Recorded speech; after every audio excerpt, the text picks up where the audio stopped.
Hi, everybody. I just wanted to share with you about my project today. I did my project on a leadership portfolio.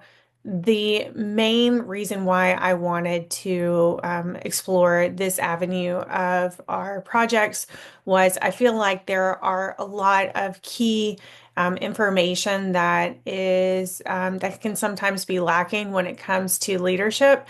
And so I wanted to be able to create a place where everything is all together and kind of make an all-in-one resource.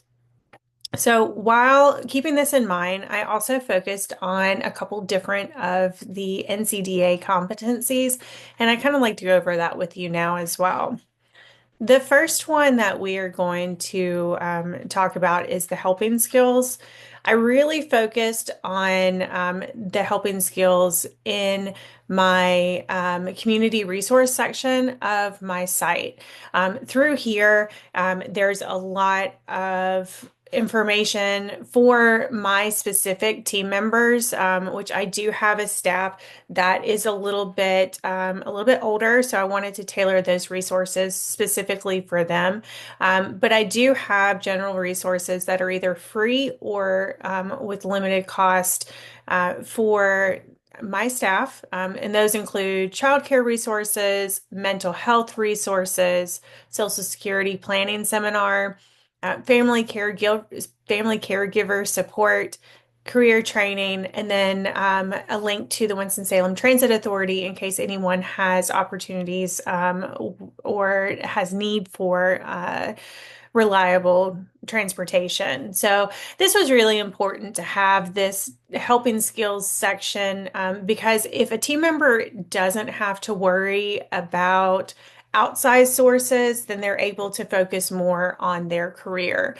So I just wanted to have a good place for all of that to come together. The second NCDA competency that I focused on was training clients and peers. So this one is definitely resounding information and topic when it comes to the site itself, because it is all about training peers. And so this is really seen more so in my company resources and also in my leadership strategies. Because with my leadership strategies, I'm focusing on, again, all of those tools to be able to be together. So, impactful onboarding, employee engagement and retention, leadership development and talent management, and work-life balance. So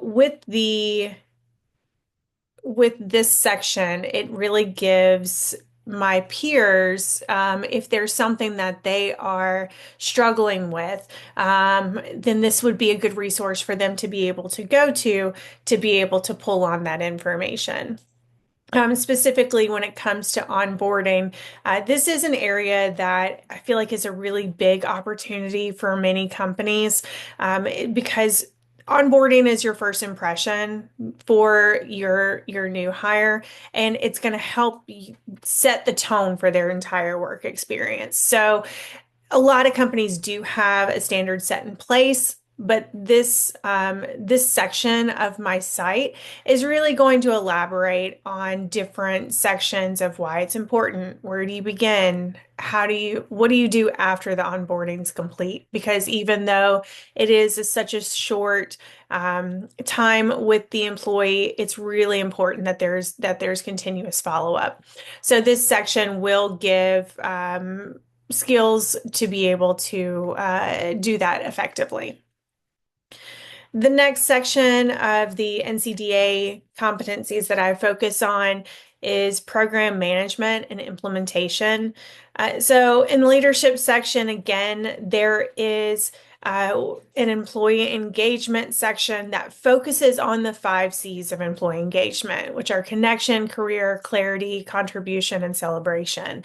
So with these types of focuses, and keeping all of these things in mind when it comes to your employees, or when it comes to helping somebody find employment, these are really strong ideals to be able to connect back to what's important to them and for them to be able to implement their goals. So this is a great section to be able to refer to with the employee engagement and retention.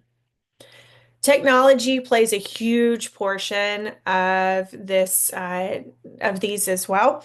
So when it comes to the workforce tools, this is where we'll see a lot of the technology connections. So we do have different career assessments, advancements, searches that can be done through these workforce tools. I do have TED listed because that is a good resource to be able to grow personally and professionally. So is LinkedIn. There's also specific AI resources that can be found on here, and I've given a little bit more information about them between Grammarly and ChatGPT, both of which I use frequently. They're great ways to be able to grow again as a person or professionally. And it's really important that we know those technology resources because it is such a big part of everything now. And then the last competency that I focused on was the labor market and resources. I did a deep dive into the retail management um, labor market when it comes to the Forsyth County area. And then what I was able to find was that although it is considered, retail management is considered a steady job and it is stable, it definitely has its disadvantages in my area specifically. In the Winston-Salem Forsyth area, the retail managers are actually paid less than the US average, and the average pay for a retail manager is actually less than the average wage for the state as well, or for the county. So there's an opportunity, I think, um, for the career to be able to do a little bit better there, but it's still a stable career. So that is just kind of an overview of some of my areas of the leadership portfolio and also about information that you can find regarding the connections to the NCDA competencies. Thank you so much for joining me today.